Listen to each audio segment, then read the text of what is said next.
Well, my last video seems to have aged quite well. Ladies and gentlemen, Real Madrid, they seem to be back. Yo, shout out to Caesar. This is 4K! How did they get you in 4K? That ain't me. If you haven't been living under a rock, you would have seen that PSG slapped Real Madrid in what is going to be known as the Mbappe derby. And it was, let's be honest, it was a shit game. I was really disappointed. I was out as the game was starting. I was really looking forward to watching the game. So I'm rushing home. I come back at about 8:10. I go to the living room. I check the TV. And what do I see? 2-0 to PSG in 10 minutes.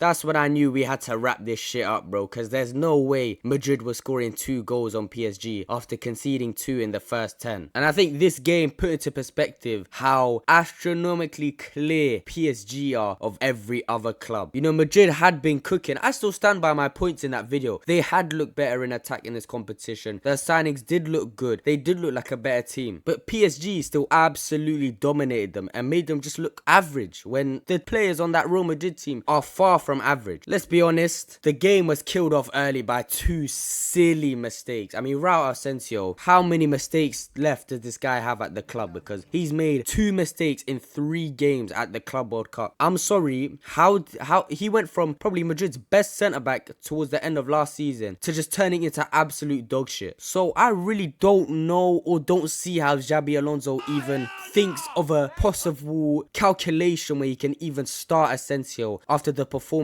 that he's been giving Xabi Alonso recently. And obviously you had Rudiger, who wanted to all of a sudden turn into a 60 rated bronze non-rare centre-back. I mean, you can't just turn at like 0.3 miles per hour when the future Ballon d'Or winner is literally on your back. I don't know why this guy is so lazily turning and trying to pass the ball. And he pulls off his best set 3 PE impression and just kicks the ball with the wrong foot. He presses triangle for Dembele. Hey, Rudiger, you got an assist, bro. Your GA is up. You got a nice assist for Dembele. Give yourself a pat on the back and go home. You know, as someone who, I like Madrid, you know. Obviously, I've hated on them before. The only time I really hated on them is when that little arc where they were playing Arsenal, because Arsenal is my actual club. But as a whole, I would say that outside of Arsenal and in Spain, Real Madrid is the club that I like. So seeing them get absolutely battered was really not nice. The only good things to come from this game were the fan club reactions. Oh my days, I had an absolute blast watching those. I mean, Faisal was absolutely crashing out. It was hilarious to watch. I said it with a say 1. I said to you, this is a big game for you to step up. And 2 challenge next to each other. But the one GOAT of the Madrid YouTube channels, End the Stream Dave, he made a comeback, bro. I remember after the Arsenal game, he was popping, and he's back now. If you want me to blow, I'll fucking blow. Bro, that clip had me dying for a good 10 minutes. But I wanted to talk about Madrid's attack as well. These guys gave absolutely nothing. I mean, you could have stuck Sterling from last season and he would have done as much damage to that PSG defense as any of the Madrid attackers did. And I've come to the conclusion that when they start together, they just bring the worst out of each other. They cannot play side by side, and it's sad because they should be able to. They are 2 of the top players in the world and they cannot play together. I also found it really ironic that the manager that a couple seasons back was having a go at Mbappe saying, hey yo, be the first man to press because the team will follow you, has just absolutely rinsed Mbappe. And what did he do in that game? He didn't press. It's irony, man.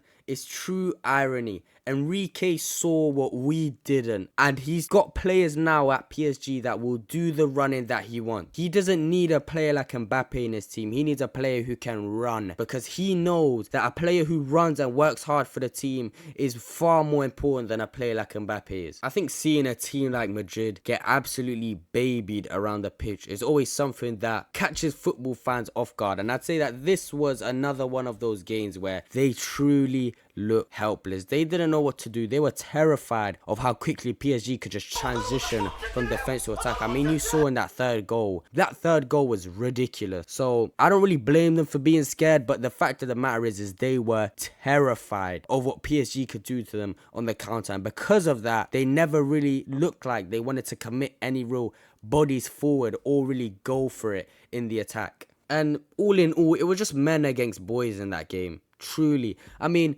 Real Madrid had less possession against PSG than Inter Miami. Inter Miami, bro. These guys are actual scrubs, except for Messi. They are literal bronze-rated set 3 PE scrubs. So I don't even know how, as another elite team, you can have less possession than Inter Miami. But anyway, that's all I really have to say about this game. It was just a terrible watch, let's be honest. It never really looked too close. If you like this video, give it a thumbs up. If you don't like this video, give it a thumbs up anyway. Make sure you guys comment, subscribe, show some love, and I'll see you guys in the next one.